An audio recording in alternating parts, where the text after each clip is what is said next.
Painting रैटाटुई। इस कहानी की शुरुआत में पेरिस के पास एक बूढ़ी औरत के घर को दिखाया जाता है। उस बूढ़ी औरत के घर के एटिक में बहुत सारे चूहे रहते हैं। यहाँ पर चूहों की पूरी कॉलोनी है, पर बूढ़ी औरत को इस बारे में कुछ भी नहीं पता। और इसी कॉलोनी में रेमी भी रहता है, जिसके सूंघने की और टेस्ट करने की शक्ति सबसे अलग है। वो कभी भी बासी या बेकार खाना नहीं खाता, बल्कि वो सबसे बेहतरीन खाने को चुनता है। उसे अच्छा नहीं लगता कि दूसरे चूहे जंक में से, कबाड़ में से खाना खाते हैं। वो नहीं चाहता कि वो ऐसा खाना खाए। अब जिस बूढ़ी औरत के घर पर ये रहते हैं, वो टीवी पर पेरिस के एक बहुत बड़े शेफ का शो देखती है, जिसका नाम गुस्ताव है। और रेमी इसका बहुत बड़ा फैन होता है। उसका सपना होता है कि एक दिन वो उसी की तरह शेफ बनेगा। और एक दिन जब वो उसका शो देख रहा होता है, तो बूढ़ी औरत को पता चल जाता है कि उसके घर में रैट है। वो रेमी पर गोली चलाती है और एक गोली गलती से एटिक पर भी लग जाती है, जहाँ पर रैट्स की कॉलोनी है। वो पूरे के पूरे रैट्स नीचे आकर गिरते हैं। बूढ़ी औरत ये देखकर घबरा जाती है, पर अगले पल वो अपनी गन से उन सब पर हमला कर देती है। रैट्स की पूरी कॉलोनी अपनी जान बचाने के लिए यहाँ से भागती है। और तभी रेमी की नजर गुस्ताव की रेसिपी वाली बुक पर पड़ती है, जो बुक उसे बहुत ज्यादा अच्छी लगती है। और वो अपनी जान की परवाह किए बगैर उस बुक को लेने के लिए आगे बढ़ जाता है, जबकि सभी रैट्स बाहर बारिश में अपनी जान बचाने के लिए पानी से होते हुए सीवर के अंदर चले जाते हैं। रेमी भी बुक लेकर उसके अंदर आ जाता है, पर अब वो अपनी कॉलोनी से पूरी तरह से अलग हो चुका है। उसे नहीं पता कि उसके साथी कहाँ पर है। वो उन्हें ढूंढने की बहुत कोशिश करता है, लेकिन वो उसे नहीं मिलते। और अब वो पूरी तरह से हताश हो चुका है। अभी वो अपनी रेसिपी की किताब को खोलता है, और जैसे ही वो किताब को खोलता है, गुस्ताव उसके सामने आ जाते हैं। दरअसल वो ये सब इमेजिन कर रहा होता है। गुस्ताव से कहते हैं कि तुम्हारी जिंदगी बहुत बड़ी है, तुम जो करना चाहते थे, जो बनना चाहते थे, बन जाओ। जिस सफर पर तुम आगे बढ़ना चाहते थे, बढ़ जाओ। तुम्हें कोई नहीं रोक सकता। इस बात से रेमी को बहुत मोटिवेशन मिलता है, और वो यहाँ से निकलकर सीधा पेरिस के गुस्ताव के रेस्टोरेंट में पहुंच जाता है, जिसे देखकर वो बहुत खुश होता है। वही रेस्टोरेंट के अंदर दिखाया जाता है, जहाँ पर एल्फ्रेडो नाम का एक लड़का जॉब के लिए आता है। उसे यहाँ पर सफाई करने का काम मिल जाता है, और जब वो सफाई कर रहा होता है तो गलती से उससे सूप गिर जाता है। बहुत ज्यादा घबरा जाता है, क्योंकि अब उसकी जॉब जा सकती है। सूप की क्वांटिटी पूरी करने के लिए वो उसमें अजीब अजीब सी चीजें डालना शुरू कर देता है, ताकि सूप पहले की तरह पूरा हो जाए। ये सब कुछ रेमी ऊपर से देख रहा होता है। उसके साथ इमेजिनरी गुस्ताव भी होता है, जिसे वो हमेशा देखा करता है। दरअसल असल में गुस्ताव अब इस दुनिया में नहीं रहा, उसकी मृत्यु हो चुकी है। और रेमी उसे इमेजिन करता है। रेमी को देखकर बहुत गुस्सा आ रहा होता है कि नीचे एल्फ्रेडो पूरे सूप को खराब कर रहा है, और गलती से वो नीचे पानी में गिर जाता है।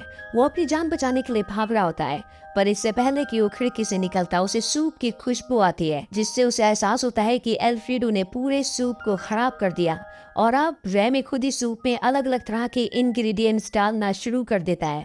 वो उसमें कई हर्ब्स डालता है, कई मसाले डालता है, और तभी उसे एल्फ्रेडो ऐसा करता हुआ देख लेता है। एल्फ्रेडो उसे पकड़ने के लिए उसे बर्तन के नीचे फंसा लेता है, पर यहाँ पर अब हेड शेफ आ चुका है। वो जब एल्फ्रेडो को देखता है तो उसे लगता है कि एल्फ्रेडो सूप में अलग अलग एक्सपेरिमेंट्स कर रहा है।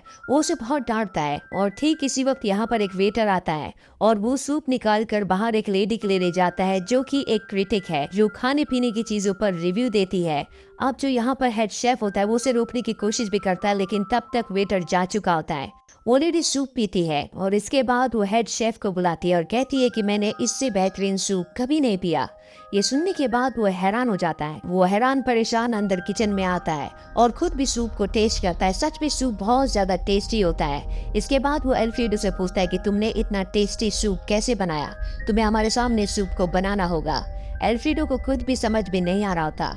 वही रेमी को दिखाया जाता है, जो बर्तन के नीचे से अपनी जान बचाने के लिए खिड़की से भाग रहा होता है। तभी शेफ उसे देख लेता है, और वो एल्फ्रेडो से कहता है कि इसे पकड़कर बाहर फेंक दो। एल्फ्रेडो रेमी को पकड़कर बाहर ले जाता है, लेकिन वो उसे फेंकता नहीं है, बल्कि उसे पूछता है क्या तुमने सच में उस सूप बनाया था। रेमी अपना सर हिला के उसे हाँ कहता है। इसके बाद वो रेमी को जार से निकालता है। रेमी बहुत ज्यादा डरा हुआ होता है, इसीलिए वो भाग जाता है। एल्फ्रेडो इससे बहुत उदास हो जाता है, क्योंकि अगले दिन उसे सूप बनाना होगा। रेमी उसे उदास देखकर वापस आ जाता है, और इसके बाद एल्फ्रेडो रेमी को अपने घर ले आता है। घर पर वो एल्फ्रेडो के लिए बहुत टेस्टी खाना बनाता है, लेकिन एल्फ्रेडो की सबसे बड़ी टेंशन ये होती है कि उसे हेड शेफ के आगे वही सूप दोबारा बनाना होगा। इसीलिए दोनों प्रैक्टिस करते हैं। रेमी उसके सिर पर बैठ जाता है, और बाल खींचकर उसे इंडिकेट करता है कि उसे कौन सी चीज कब उठानी है। तो इस तरह से प्रैक्टिस करके दोनों परफेक्ट हो जाते हैं और अब एल्फ्रेडो हेड शेफ के सामने जाता है और वो वैसे ही सूप एक बार फिर से बना देता है, क्योंकि उसकी कैप के अंदर रेमी बैठा होता है जो उसे इंडिकेट कर रहा होता है कि उसे कौन से स्पाइसेस को कब उठाकर डालना है। अब यहाँ पर जो हेड शेफ होता है, जो गुस्ताव के मरने के बाद इस रेस्टोरेंट का ओनर बन चुका है, वो एल्फ्रेडो को यहाँ पर जूनियर शेफ की नौकरी दे देता है। इस रेस्टोरेंट में एक ही फीमेल शेफ होती है। हेड शेफ कहता है कि तुम्हें नई नई चीजें बनाना सिखाएगी, साथ ही तुम पर नजर भी रखेगी। इसके बाद वो अपने ऑफिस में आ जाता है और अब वो एल्फ्रेडो के वो डॉक्यूमेंट्स देखना शुरू कर देता है जो उसने उस वक्त उसे दिए थे जब वो जॉब के लिए यहाँ पर आया था। और जब वो उसके डॉक्यूमेंट्स देखता है तो उसे पता चल जाता है कि ये जो लड़का है ये और किसी का नहीं बल्कि गुस्ताव का असली बेटा है, जिसका ये कभी रेस्टोरेंट हुआ करता था। इस बात को कंफर्म करने के लिए वो एक आदमी को बुलाता और कहता है कि एल्फ्रेडो की कैप लेकर जाओ और डीएनए टेस्ट करके पता लगाओ कि वो सच में गुस्ताव का बेटा है कि नहीं। और अब वो एल्फ्रेडो को एक नई डिश बनाने के लिए कहता है। उसकी कैप के अंदर अब भी रेमी है। रेमी उसकी मदद करता और एल्फ्रेडो एक बार फिर से बहुत ही शानदार डिश बनाता है, जिसे खाने के बाद सब उस डिश की बहुत तारीफ करते हैं। वही रेमी को एक दिन उसका बड़ा भाई मिल जाता है। इसके बाद वो अपनी पूरी कॉलोनी से मिलता है, जिसे देखकर वो बहुत खुश होता है। रेमी उन्हें अपने बारे में सब कुछ बताता है। रेमी के पिता कहते हैं कि कभी भी इंसान रैट्स से प्यार नहीं कर सकते, वो उनके दुश्मन है, वो हमेशा उन्हें मारना चाहते हैं। पर रेमी अब उनकी बात से इत्तेफाक नहीं करता, क्योंकि एल्फ्रेडो से उसकी अच्छी दोस्ती हो चुकी है। वही एल्फ्रेडो को दिखाया जाता है जो यहाँ पर शेफ का काम तो करता ही है, साथ ही उससे सफाई भी करवाई जाती है, जिससे वो बहुत ज्यादा थक चुका है। लेकिन यहाँ पर जो फीमेल शेफ है, ये दोनों अब एक दूसरे को पसंद करने लगे हैं। इसीलिए एल्फ्रेडो अपना ज्यादा से ज्यादा वक्त फीमेल शेफ क्वालिटी को देता है। वो रेमी से अब ज्यादा बातें नहीं करता। इस बात से रेमी का दिल टूट जाता है। उसे एहसास होता है कि उसके परिवार ने जो कुछ कहा था वो बिल्कुल सही कहा था। इंसान कभी भी रैट से दोस्ती नहीं कर सकते। और वो तय करता है कि वो अपने परिवार के लिए किचन से खाना लेने जाएगा। जब वो किचन जाता है तो वो लॉक्ड होता है। उसे पता है कि उसकी चाबी सीनियर शेफ, जो कि यहाँ का ओनर है, उसके ऑफिस में है। वो चाबी चुराने के लिए वहाँ पर जाता है और तभी वहाँ पर वो एल्फ्रेडो के डॉक्यूमेंट्स देखता है, जिससे उसे पता चल जाता है कि ये गुस्ताव का, जिसका ये रेस्टोरेंट था, उसका बेटा है। साथ ही वहाँ पर गुस्ताव की विल भी होती है, जिसके मुताबिक एल्फ्रेडो इस रेस्टोरेंट का ओनर है। वो उन पेपर्स को चुरा कर वहाँ से भागने लगता है, पर अब हेड शेफ उसे देख लेता है, वो उसका पीछा भी करता है। लेकिन रेमी किसी तरह से उन डॉक्यूमेंट्स को लेकर वहाँ से भाग जाता है और वो डॉक्यूमेंट्स वो दे देता है एल्फ्रेडो को। एल्फ्रेडो को जब उसके पिता की विल मिल जाती है तो वो हेड शेफ को यहाँ से निकाल देते हैं और अब ये रेस्टोरेंट बहुत ज्यादा फेमस हो चुका है। पूरी दुनिया को पता चल चुका है कि एल्फ्रेडो गुस्ताव का बेटा है। यहाँ पर अब एक क्रिटिक आता है जिसका नाम होता है एंटन ईगो। एंटन ने कई साल पहले एल्फ्रेडो के पिता गुस्ताव जब जिंदा थे तो उसने इनके रेस्टोरेंट को रेटिंग दी थी, जो कि बहुत ज्यादा बुरी थी। इस वजह से उसके पिता को हार्ट अटैक आ गया और गुस्ताव की मृत्यु हो गई। और अब वो एल्फ्रेडो को कहता है कि वो नेक्स्ट वीक एक बार फिर से आएगा और उसके फूड को टेस्ट करके इन्हें एक बार फिर से रेटिंग देगा। अब एल्फ्रेडो और रेमी के बीच में लड़ाई होना शुरू हो जाती है, क्योंकि अभी तक रेमी ने जितने भी डिशेस बनाई थी जिसमें उसने एल्फ्रेडो की मदद की थी, उसका सारा क्रेडिट एल्फ्रेडो ने ले लिया होता है। वो रेमी को कोई भी क्रेडिट नहीं देता और अब रेमी इस बात से नाराज होता है। इसीलिए वो अपनी पूरी रैट की कॉलोनी के साथ मिलकर रात को उसके किचन पर धावा बोल देता है। वही एल्फ्रेडो को दिखाया जाता है जिसे अपनी गलती का एहसास होता है, पर जब वो किचन में आता है और देखता है कि वहाँ पर रेमी ने अपनी पूरी रैट कॉलोनी के साथ आतंक मचा रखा है तो उसे बहुत गुस्सा आता है। वो रेमी के साथ साथ सभी रैट्स को यहाँ से भगा देता है। पर यहाँ पर जो पहले सीनियर शेफ था जिसे यहाँ से निकाल दिया गया है, वो रेमी को पकड़कर कैद कर लेता है। वहीं अगले दिन एल्फ्रेडो के रेस्टोरेंट में एंटन ईगो आता है, जो आज उसके फूड को रिव्यू करेगा। वो एल्फ्रेडो को कहता है कि मुझे एक खास डिश बनाकर दिखाओ जो यहाँ पर पहले किसी ने भी ना खाई हो।